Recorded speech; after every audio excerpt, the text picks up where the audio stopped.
अधिकार गरीबों को दिया है कि आपके पास कुछ नहीं होगा तो कम से कम वोट डालने का अधिकार होगा।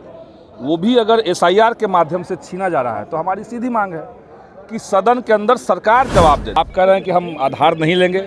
बिहार में सरकार के दावे कुछ हैं, चुनाव आयोग के दावे कुछ हैं और हो कुछ और रहा है। पे रिसीविंग नहीं मिल रहा है, सब जगह पे बीएलओ खुद से फॉर्म भर के जमा कर दे रहे हैं। तो ये तमाशा जो चल रहा है, हमें सीधा अनुमान है कि ये चुनाव चोरी के लिए बीजेपी के इशारे पर चुनाव आयोग ये कर रहा है। बिहार विधान मंडल के मॉनसून सत्र का आज तीसरा दिन है। सत्र की शुरुआत होने के दिन से ही विपक्ष मतदाता सूची पुनर्निरीक्षण पर सदन में खूब चर्चा करने की मांग पर अड़े हुए थे। आज तीसरे दिन की कार्यवाही शुरू होने से पहले विपक्षी विधायकों ने फिर से हंगामा शुरू कर दिया। इसी बीच वाम दल के नेता संदीप सौरभ ने भी इलेक्शन कमीशन पर बड़ा सवाल उठा दिया है।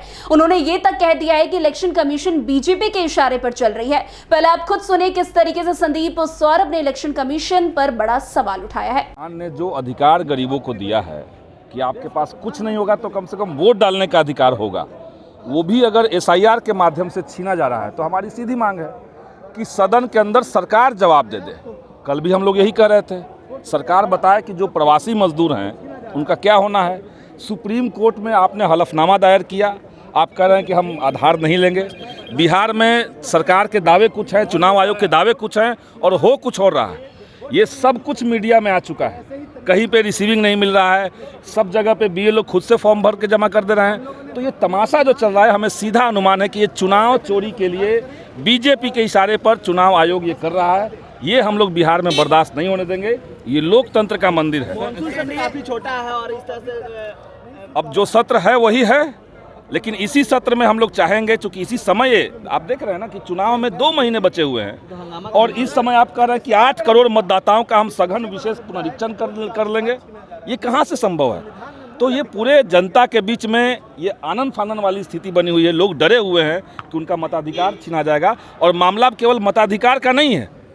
चुनाव आयोग सीधे सीधे कह रहा है कि हम नागरिकता की जाँच कर रहे हैं, यानी जिसका वोटर लिस्ट से नाम हट जाएगा वो नागरिक भी नहीं रहेंगे, तो उनको मिलने वाली हर तरह की सुविधा पर संकट हो सकता है। ये तो कह रही है कि आजादी के बाद बहुत सारे घुसपैठिए आ गए, उनको तो हटाना चाहिए। तो घुसपैठिए 1 साल पहले नहीं थे यहाँ पे। 1 साल पहले जब बिहार के अंदर, देश के अंदर चुनाव हुआ तो यही वोटर लिस्ट जायज था, इसमें घुसपैठिए उस समय नहीं थे।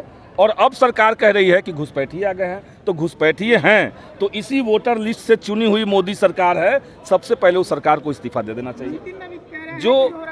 जो बात कहा जा रहा है अभी, जो कहा जा रहा है कि भाई हम इतने लाख लोग मृत पाए गए, इतने लोगों का नाम डबल जगह पे है, ये तो चुनाव आयोग का रेगुलर प्रोसेस है, हमेशा होते रहता है। जो मृत हैं उनका नाम लगातार कटता है, जो बाहर परमानेंट सेटल हो गए उनका नाम कटते रहता है। तो ये अचानक से इतना क्या हो गया भाई? तो चुनाव आयोग क्या अब तक सो रहा था? तो ये सीधे सीधे चुनाव की चोरी है और इसीलिए हम लोगों ने तो नारा दे दिया है कि चुनाव चोर गद्दी छोड़।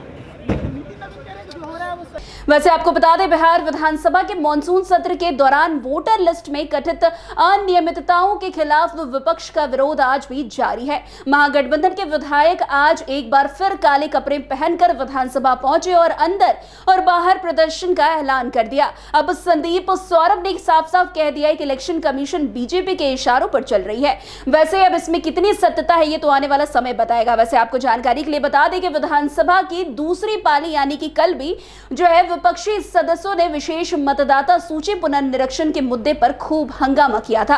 काले कपड़े में सदन में पहुंचे महागठबंधन के सदस्य सदन की कार्रवाई शुरू होने के 2 मिनट के अंदर ही सरकार विरोधी नारे लगाते हुए बेल में पहुंच गए थे। इतना ही नहीं, हाथ में कुर्सी लेकर पत्रकारों की जो कुर्सी होती है वो तक उठा लिया था। यानी कि जिस तरीके से विपक्ष लगातार हंगामा कर रही है वो कहीं ना कहीं आने वाले समय में कुछ बड़ा होने का इशारा कर रही है। वैसे आज संदीप सौरभ ने साफ साफ कह दिया है कि जिस तरीके से इलेक्शन कमीशन काम कर रही है वो बीजेपी के इशारे पर ही काम कर रही है। अब इस पर बीजेपी क्या कुछ पलटवार करेगी वो देखना काफी दिलचस्प होगा। तो आज की इस खबर में बस इतना ही। अन्य खबरों में हमारे साथ ऐसे आगे बने रहे और देखते रहे। तब तक के लिए NBC 24 धन्यवाद।